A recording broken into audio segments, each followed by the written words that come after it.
everybody. Welcome back. I am excited to have my friend and colleague, the Joy CEO, Lori Pine, back to the show. And today, Lori and I are going to be talking about visibility and not just the social media type of visibility. We are going to talk about how to be seen and heard in your leadership, in your voice, in your expertise, and really just, I think, coming out in a big way, especially in this year.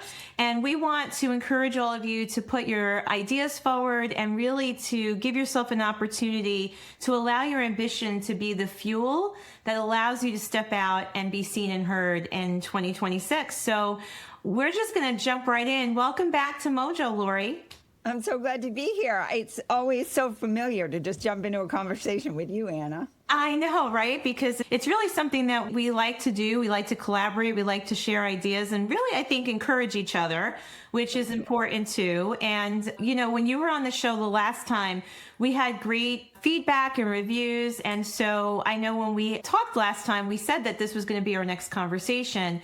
And I'm excited to get into this because, like I said in the opener, I think visibility, especially for women in business, is such an important conversation to have because, look, even for those of us who maybe pride themselves on being very outgoing and very forward in their leadership, have moments where we play small. And I think that, you know, this conversation is something that can help everyone. So I'm just going to throw a question to you to kind of get us into the flow, Lori. When you hear the word visibility, what do you think of? Yes, it's such a good question.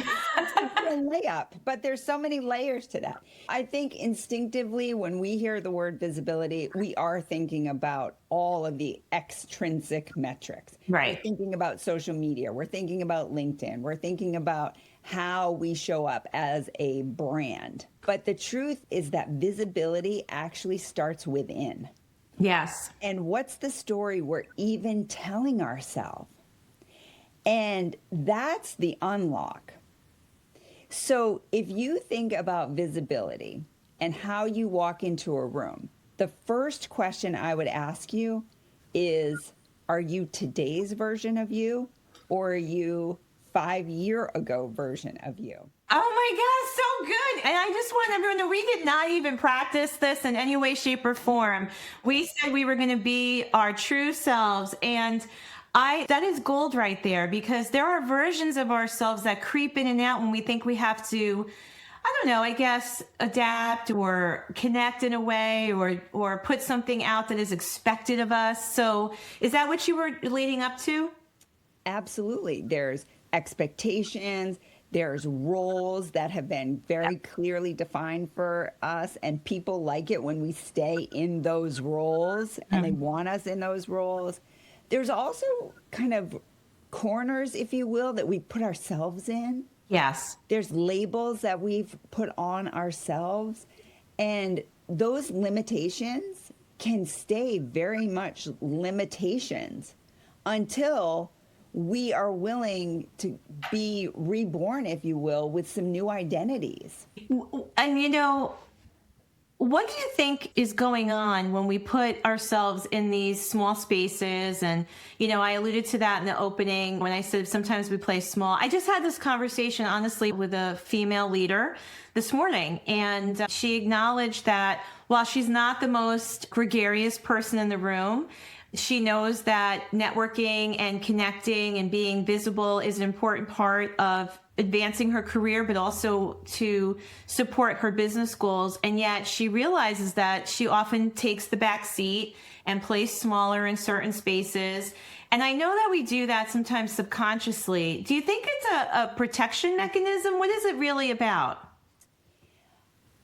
I'll tell you what I think, honestly. And this is like the real deal. Yeah. I don't think we take the time to do any sort of an audit of ourselves. And so we're still running through life like we're a 20-year-old, even though we're 50.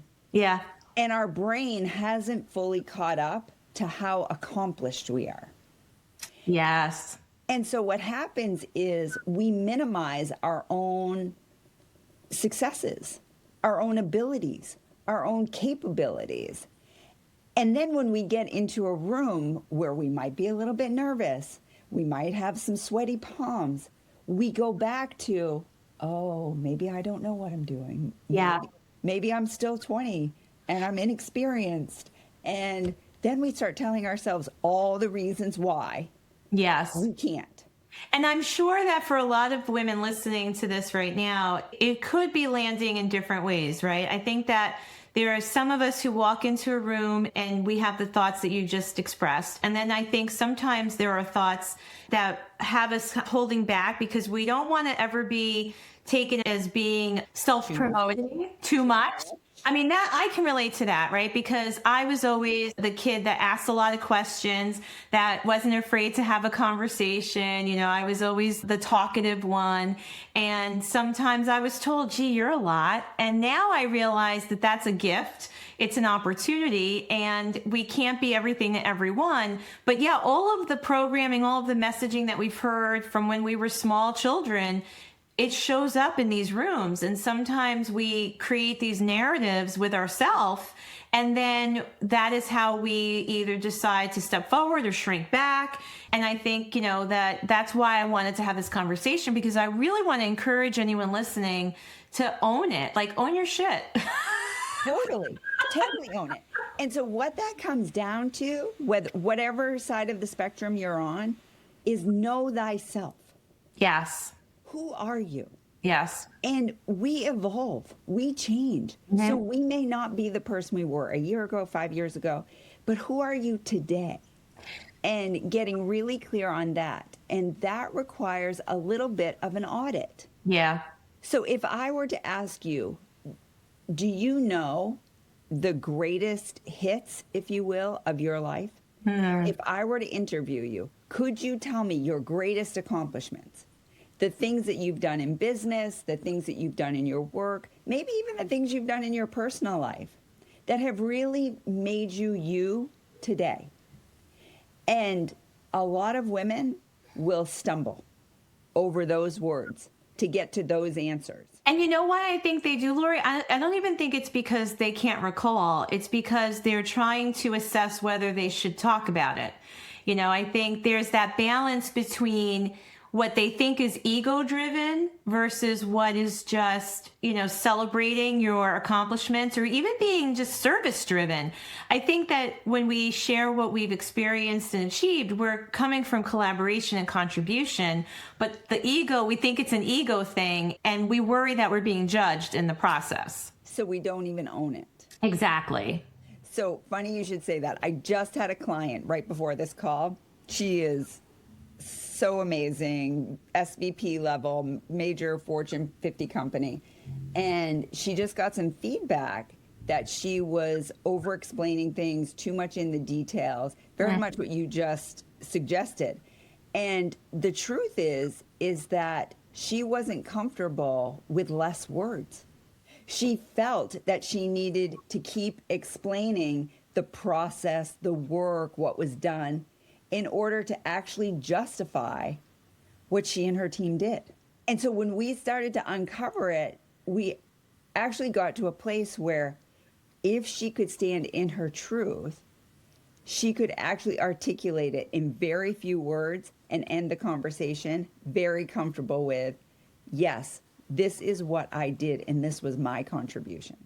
Yeah. And, you know, without knowing her, I'm just curious. I wonder if it was also part of, sometimes subconsciously, we're trying to convince ourselves in all of that language and all of the over-explaining. It's, you know, something happening within our own thinking pattern that is trying to prove to ourselves that we know what we're talking about, that they're going to look at us as credible. And yeah, I think that's a challenge for a lot of people too, for sure. Do you think this is a problem that affects women more than men? 100%. I do too. Why? I'll give you the example of this one person at my last company who, I swear to you, didn't have one iota of this. And he just made his way at like 60% capability on all things, but 100% confidence. Yeah. Every day. And guess what? He got the promotions. He's been promoted like 3 times since I've left. Yeah. Confidence wins over skill a lot of times.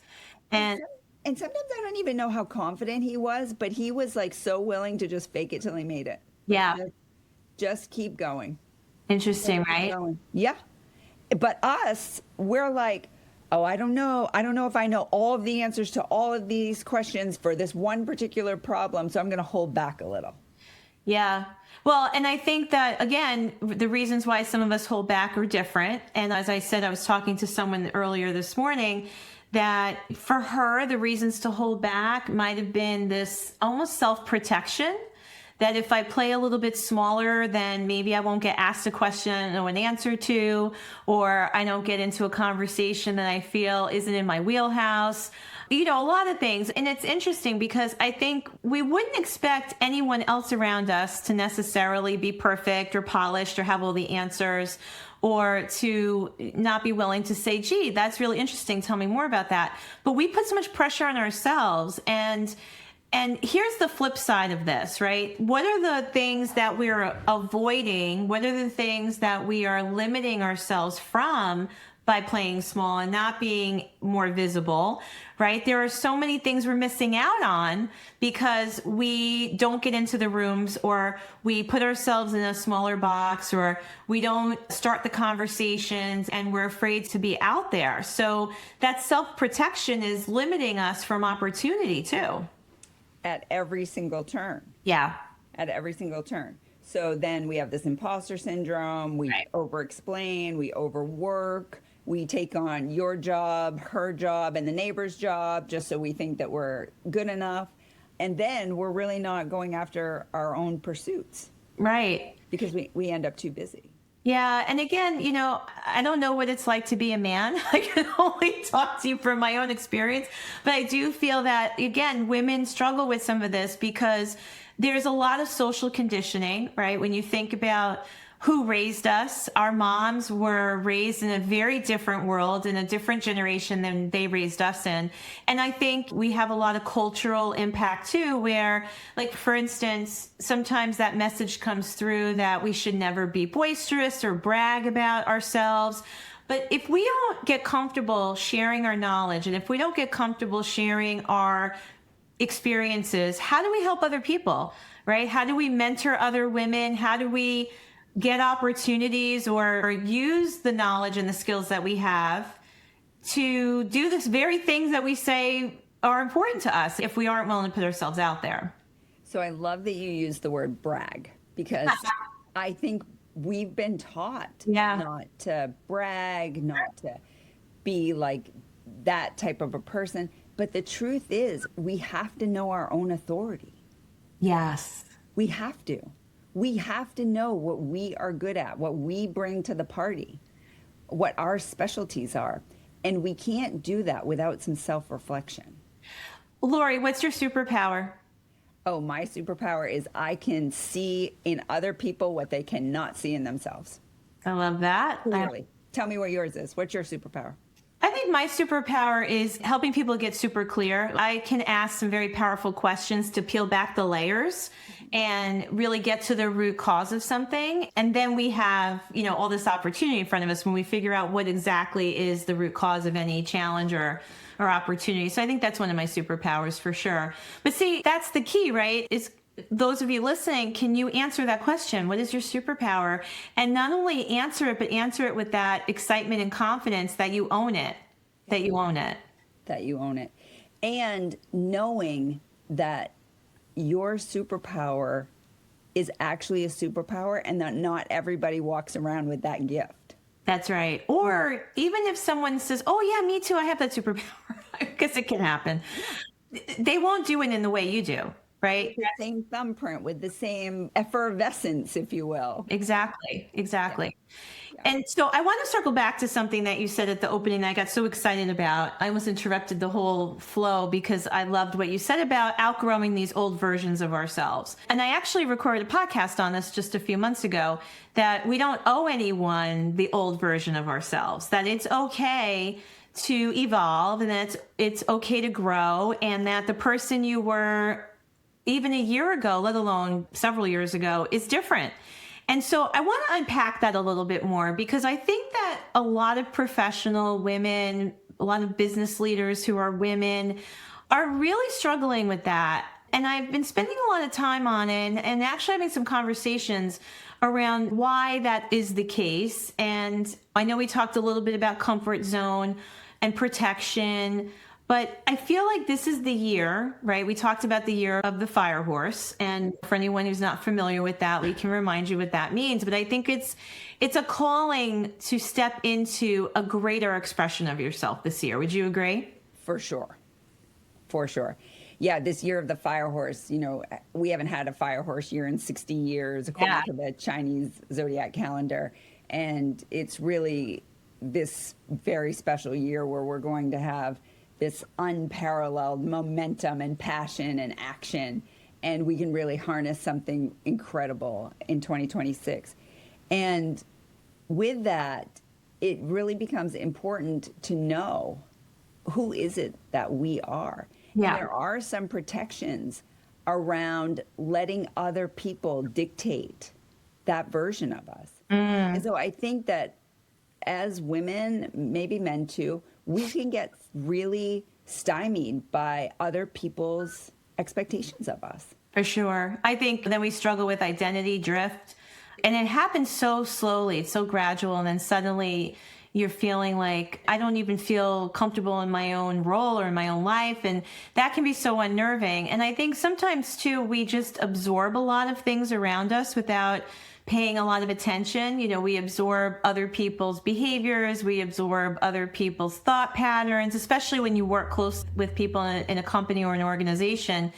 And look, some of that's normal, but I think we have to be aware of where our existence, our identity starts and stops, right? Because again, back to that unique blueprint that makes me uniquely me and you. And there might be things that we have in common, but no, there is no one just like you. And it's okay to own that. And it's also okay to know that who I was before has evolved into something else or someone else. Without changing our identity completely, we just develop, I think, new perspectives. We develop different tools. We develop a different understanding of ourselves.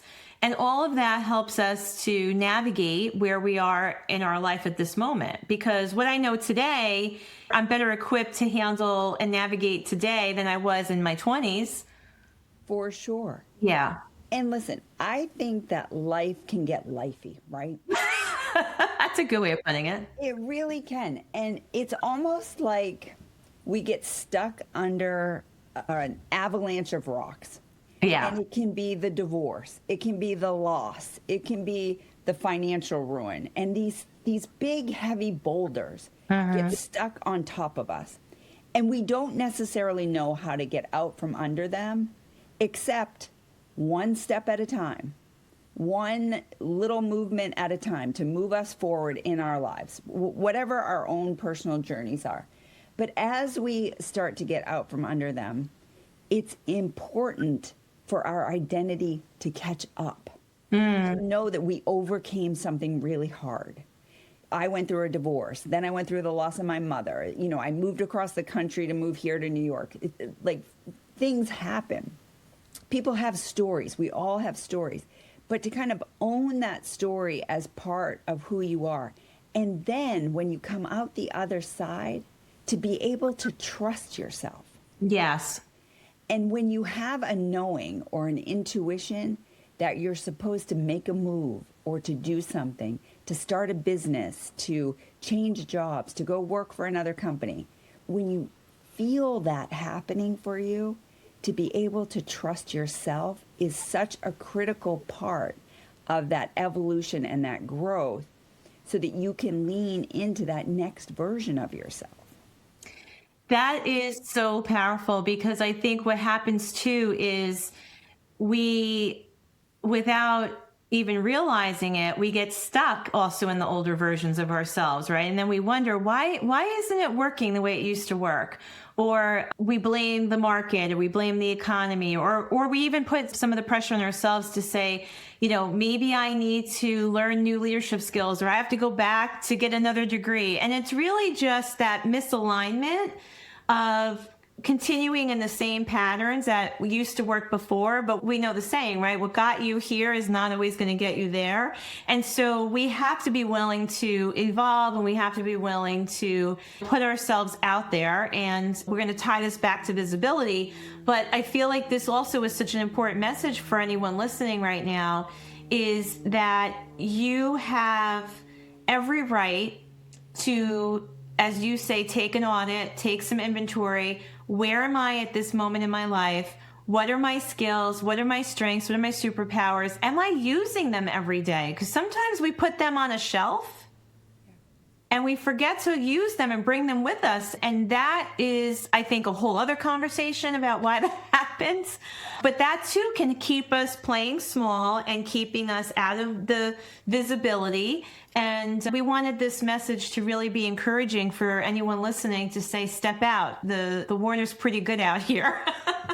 So good. And it becomes a choice.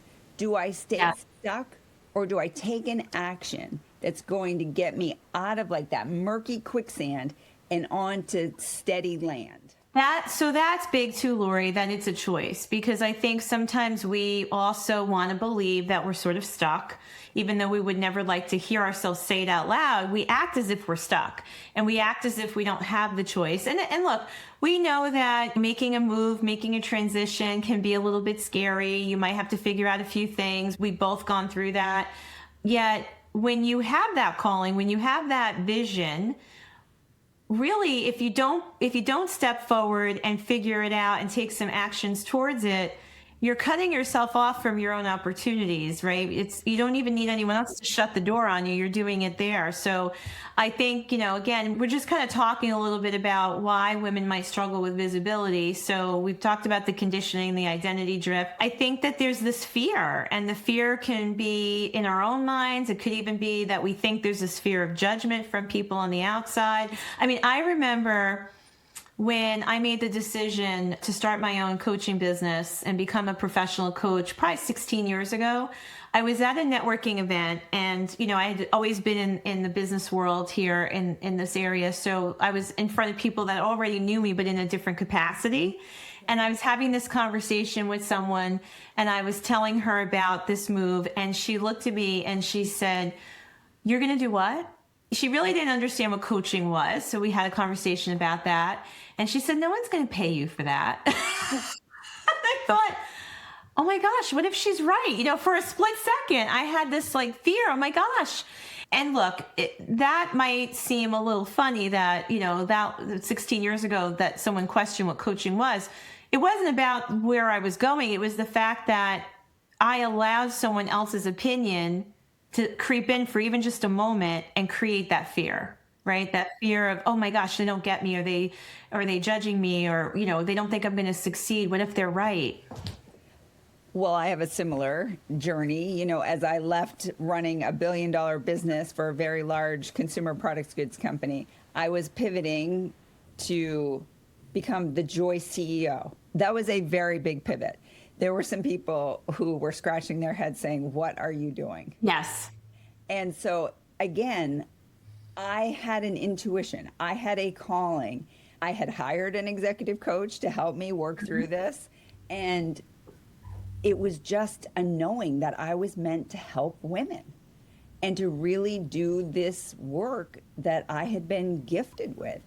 And could I have turned back? Would it have been easier? There are many days it would have been easier to go back and get a corporate job. Sure. But the truth is, there was a higher calling. And honoring that was much more important to me than just taking a shortcut back to something that was familiar. Yeah. Well, it sounds like you were an advocate for yourself, and that's an interesting thing too, that I've seen a lot, is that there are a lot of women who are more comfortable advocating for other women than to really advocate for themselves. So much easier. And because, again, it goes back to all the things we've been talking about, because I have to own my greatness. I have to be willing to talk about it. I have to balance out the conversation. I don't want to fear their judgment or have someone think I'm being boastful or all the things, right? And so if again, for someone who's listening, who's like, oh, ladies, you really know me. This is exactly what I'm struggling with right now. In my head right now. You get out of my head. What would be the one thing that you would encourage them to do to just feel a little bit more comfortable with whatever this version is of themselves and to step into more visibility today? There's two things that I would encourage them to do. So, first is their own personal audit.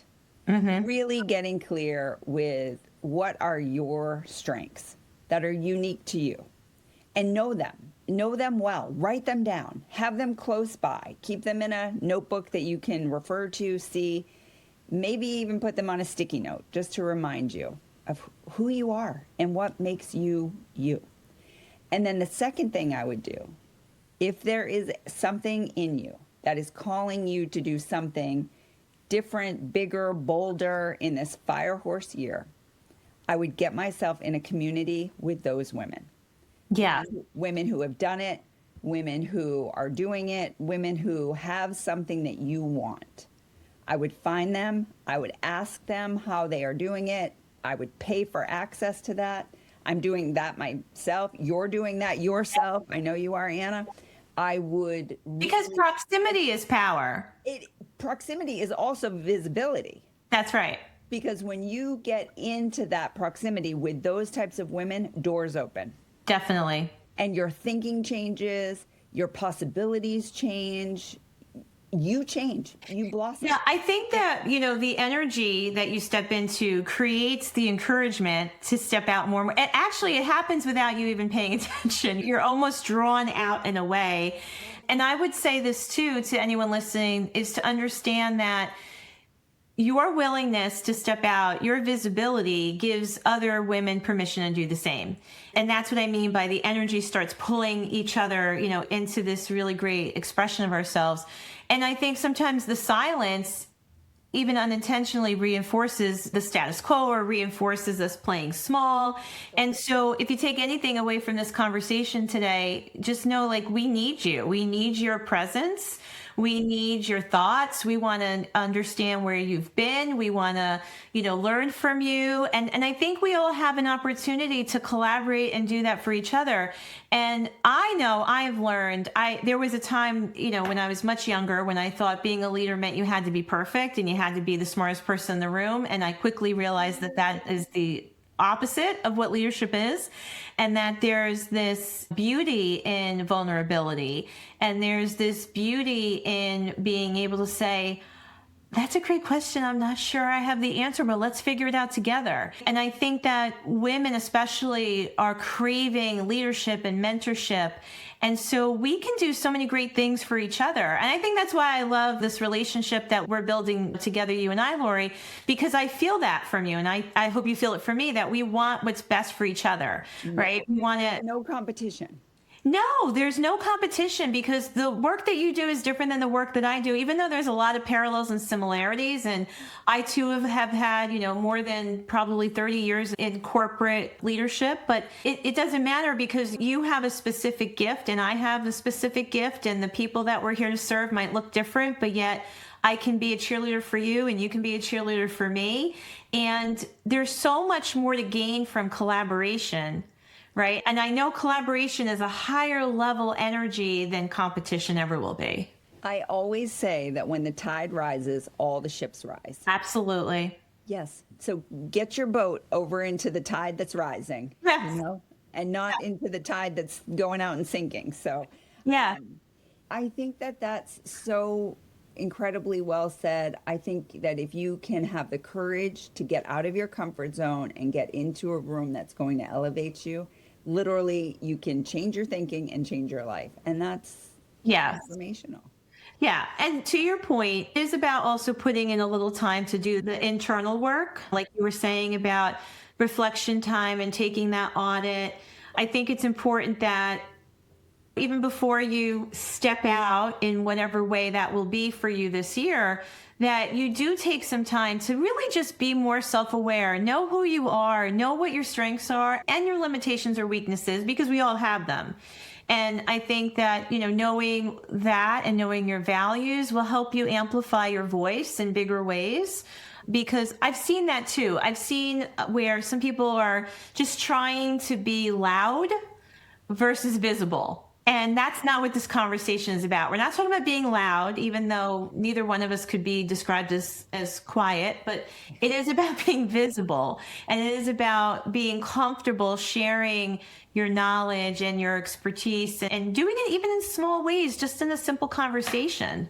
Well, I think it goes back to the word authority, right? That when you do speak up, you really have something profound that's being said, that Yeah. you're not just talking just to talk, Yeah. and that you're not sitting back in the corner saying nothing when you actually have a subject that you are really an expert on. So it's really becoming right-sized and contributing where you need to contribute and adding value that is only yours to add value to. Yeah. That's incredible when you can really strike that balance.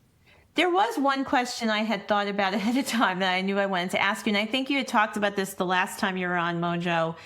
And again, I can relate to this too, where you shared that in the beginning of your career, when you were starting in your leadership journey and you were maybe even in your 20s, I think you referred to that sometimes you felt the enormity of the rooms you were in. And there were times when you remembered playing smaller and you realize now that you were only limiting yourself.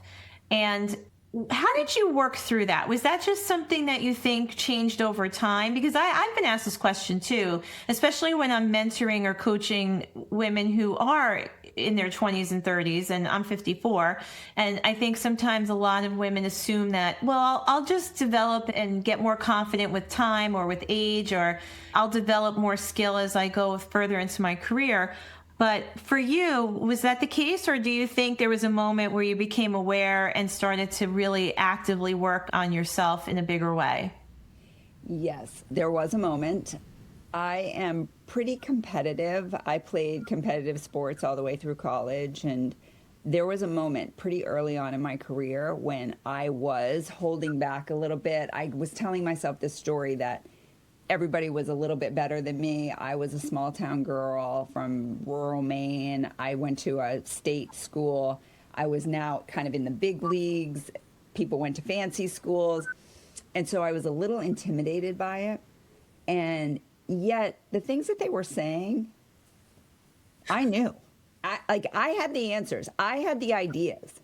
And then this one guy got promoted. And I was like, you promoted him?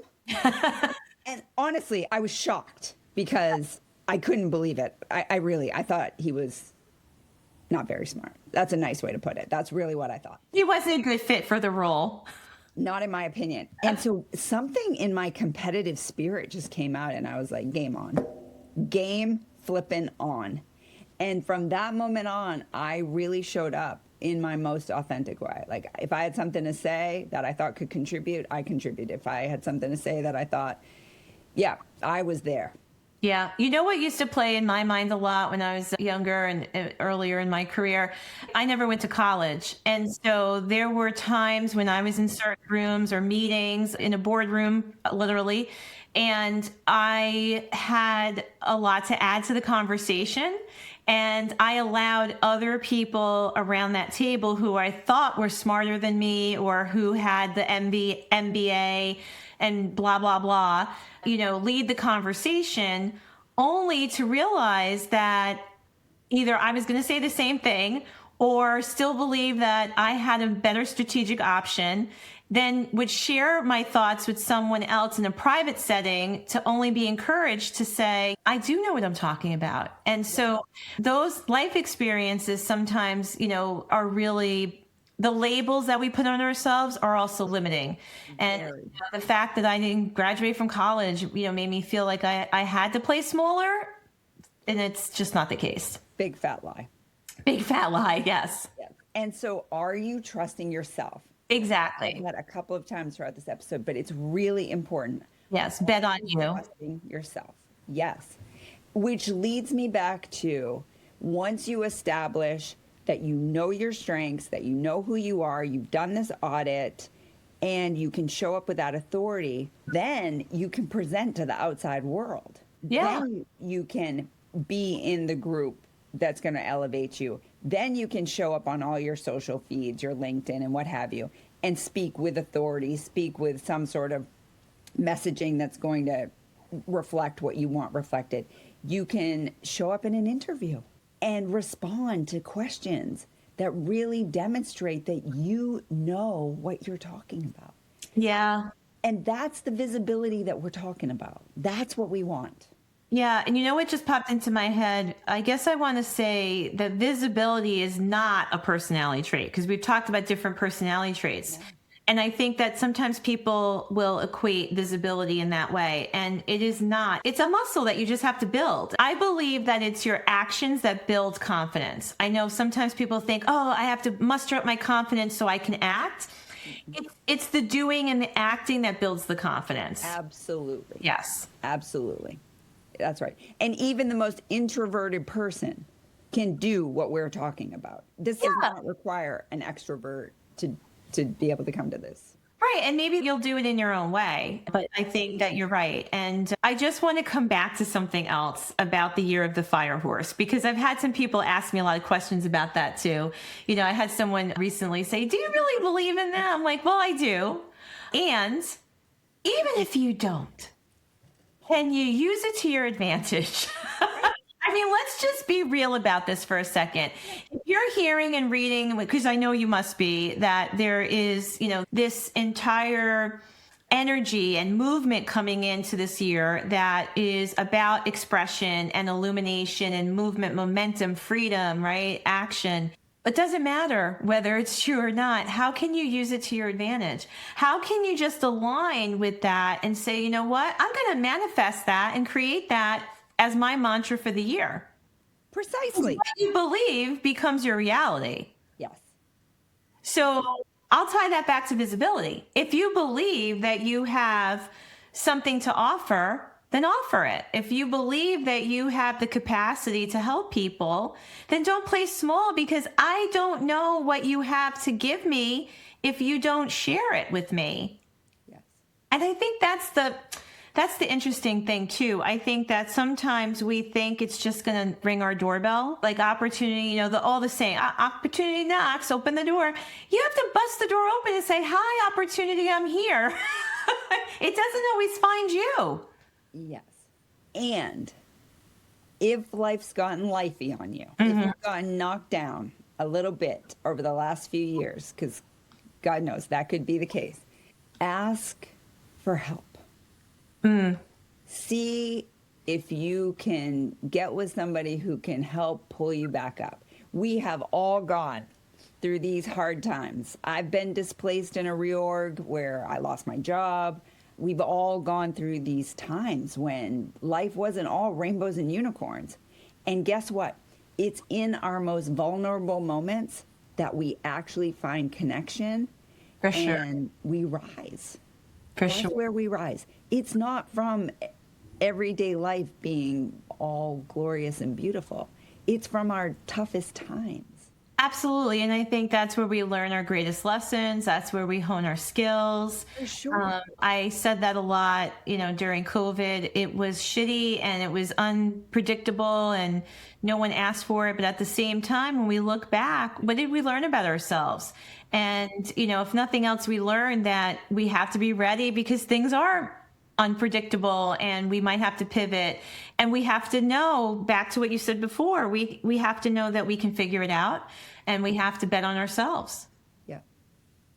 Lori, as we wrap up this conversation, if this is the year that's asking us to be bolder, brighter, more visible, what part of you is ready to come forward? What is in the sky, the stars, I should say, for Lori Pine? So I feel like in this particular year, we can only have two priorities. Like we have got to get really crystal clear on two priorities. So for me, I'm really focusing on one personal goal and one professional goal. That professional goal is to get on more stages and to speak. Next week, I'm going to speak to the entire sales team who makes Oreo cookies. Oh, cool. Yes, so I'll be down in Orlando, Florida, talking to them. And then my personal goal is to really get back into a fitness routine. I have been really slacking on the I'm with you on that one. department. Those are my two things, and I am locked in to those two. Excellent. How about you? So I'm going to follow your lead with the one personal and the one professional. And I have to say that personally, I too am really focused on the physical health and really getting my nervous system regulated again and not responding, or actually maybe not reacting so much, and just getting my nervous system under control and physical movement for sure. And my professional goal is to publish my first book this year. So yeah, I'm very excited about that. This might be the first time I've said that out loud publicly. I am in the process of writing a book. The name of the book is Getting Back to You, and it is a book for women in leadership, women in business. And honestly, it's going to talk about a lot of the things we talked about today. So I'm excited about that. And I think that a lot of people will relate to that. So yeah, and that's a great question for you all who are listening to ask yourself, what part of you is ready to come forward this year in a bigger, brighter, more visible way? Yes. So Lori, thank you. This is Anna Gibbs and Lori Pine. We're very happy that we could have this conversation. Really, it's kind of like we just let you in on a typical day. You just came to lunch with us. Right. You literally just joined us for lunch, because truly, this is not very different than a lot of our conversations. And maybe that's a good way to end this, is to encourage you to find that group, to find that person or small group that, because, we get into a lot of big groups, and that's great. We do a lot of networking, and there's a lot of value in that and purpose in that. And yet there's so much to be gained from the small groups, from the one-to-ones or the small groups where you can have more intimate conversations and really ask questions and share ideas. And so I'm going to encourage you to find your group to do that. Yes. Even if it's an investment, those investments that I've made have just in dividends. Yeah, ditto. I mean, that's a whole other conversation too, is what percentage of your income are you reinvesting in yourself? And I have coaches that I work with. I go to a lot of, mentorship and mastermind groups and retreats and conferences. And again, you have to be clear about why you're going and which ones to go to, because you can sort of get, excited and start traveling to a lot of places, and you have to really find the ones that are in alignment with what you want to accomplish. But sometimes you do. You have to invest in yourself. It matters. Yeah, it does. All right, everyone. Thanks for joining us. I'll see you in the next episode. Lori, love you. Thank you so much. So good to see you. Thank you for having me. Anytime.